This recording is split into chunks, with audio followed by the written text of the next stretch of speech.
Hi friends, this is Anupam V. Kapil back with you again. It gives me immense pleasure to wish you all friends a very happy new year.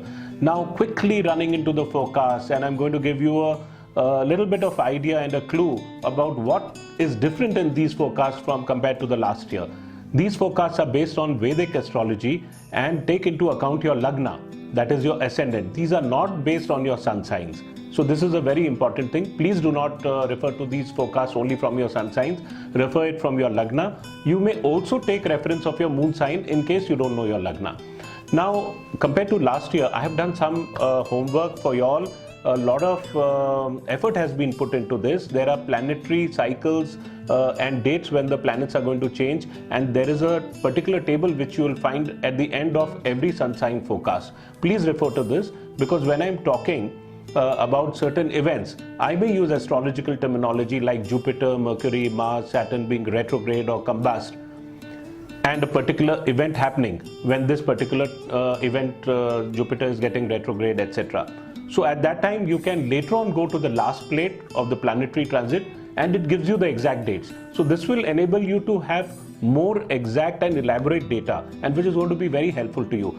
Another plate what we have designed for you has for easy reference, it talks about your career, about your love, about your health, and it will be having the months which your career and finance and love are going to be very good, or if there's a dip in any of these areas, you will find those dates in that plate.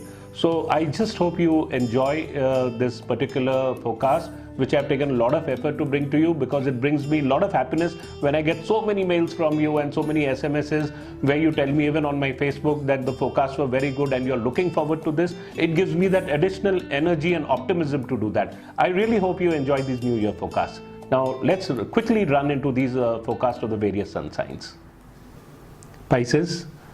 Pisces, you're going to have a very up and down kind of influence in 2018, because that's primarily because your ruling sign Lord Jupiter, which also rules over your career sector and it also rules over your lagna also, that is placed in the 8th house. The 8th house is a tricky influence, you know. So the slow moving planets Jupiter, Saturn, Ketu, these are all going to shape your career, and the period between at least till 11th of October, this is the period where Jupiter continues to be in the sign of Libra, which is happening to be your 8th house, but Saturn being in your career house is somewhat fortifying your career. It gives you some achievements and smart financial gains, and especially the period till March, April is very good for financial gains and all.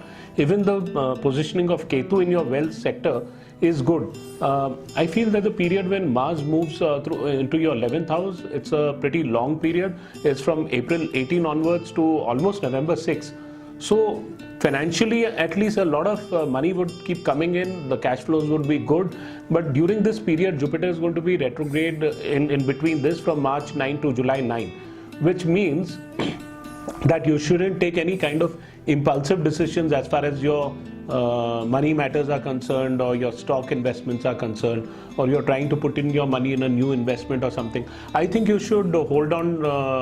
Otherwise, what will happen, you'll have to redo this kind of work once again. And Jupiter, whenever it moves in the 8th house, 8th house has a secret influence. It has to do with wills, legacies, insurance. So your attention will be required to be focused around these matters, and you have to work very hard throughout the year, because Jupiter is in the 8th house. But one thing I can assure you, that you will definitely, it will give you success, because after the 8th house it has to move into the 9th house. And as far as your career is concerned, because of this Mars and Ketu conjunction, which is going to happen in your 11th house, it will give you good results, except for the period of peak conjunction of Mars Ketu, which you can refer to the planetary transit plate which we have done for you, especially after the end of this forecast. And I feel that Jan to April, then the month of September, November, December, these seem to be the most promising months for you overall as far as your career developments are concerned. And if I were to talk and pick up the tough and tense months, they would definitely be June, July, September. Again, you can go and refer to the peak influence periods of Mars and Ketu in that chart which I have specially made for you. And your money is going to get stuck because of this Mars and Ketu conjunction in the peak influence periods. Please refer that plate for the exact dates.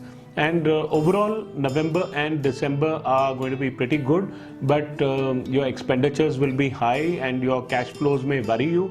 And if you're wanting to buy any property or a new vehicle or something, so the months of February, March, May, June, November, December, they're pretty many months which seem to be favorable for you. And having said that, we can move on to your love. Mars is an important planet apart from Moon for you, because it also it rules a trine, and the month of Jan, March, November and December, in that aspect of your love and for your affairs and relationships with the opposite sex, seem to be good. Though this is not the best of years to get married. You know why? Because Jupiter, the significator of all these things, is a natural significator of auspicious things, and it happens to be your Lagna Lord also. It is placed very weakly in the 8th house. 8th house transit is never considered to be good, especially if Jupiter is in the 8th. We never advise somebody to marry during this period. Though I would say there will be exceptions, and you may get offers sometime during the period of May, November and December. And as far as your health is concerned, I think that you need to be very careful throughout the year about your health, because Jupiter being placed in the 8th house means that your cholesterol levels may go up, your liver may need some attention. Please keep away from alcohol at all costs. And if I were to select few months and tell you that these are the cautious period, they would definitely be June, July and September. These are also the periods of Mars-Ketu conjunctions, and you should watch your father's health also around this time, because your father is also signified by the 9th lord, that is Mars. And wherever Mercury is retrograde and combust, please refer to the planet of planetary transits which I have given to you. At that time, there will be some problems related to career, or decision making should be very deliberate and calculative at that time. Don't rush into impulsive decisions whenever Mercury is retrograde and combust. Second thing, whenever Jupiter is retrograde and whenever it is combust, please refer to that chart. That is a period, again, you should be careful about your health and decisions what you're going to take at work, etc. And the periods when Mars is going to be retrograde, that is a period where it will be extremely sensitive on money matters, financial matters. If you have lent money to somebody, it may not come back, or it would be a bad investment if you try to loan money or make a new investment or a new project around that period. And another planet, Saturn, yes. Saturn is also the planet of gains, etc. for you. And whenever Saturn is retrograde, please refer to that chart again. That time, don't try to finalize any property transactions. And if you have to, please refer to a good day, because a good day, a good muhurta can offset a lot of adverse influence, especially if you are desirous of compulsorily taking a decision. And please let me know if you have any issues, and if further clarifications are needed. You're free to contact on Facebook, and I would appreciate your feedback. And I hope this forecast was meaningful to you, and we'll keep bringing up more such forecasts from time to time. And that's all for now. Goodbye.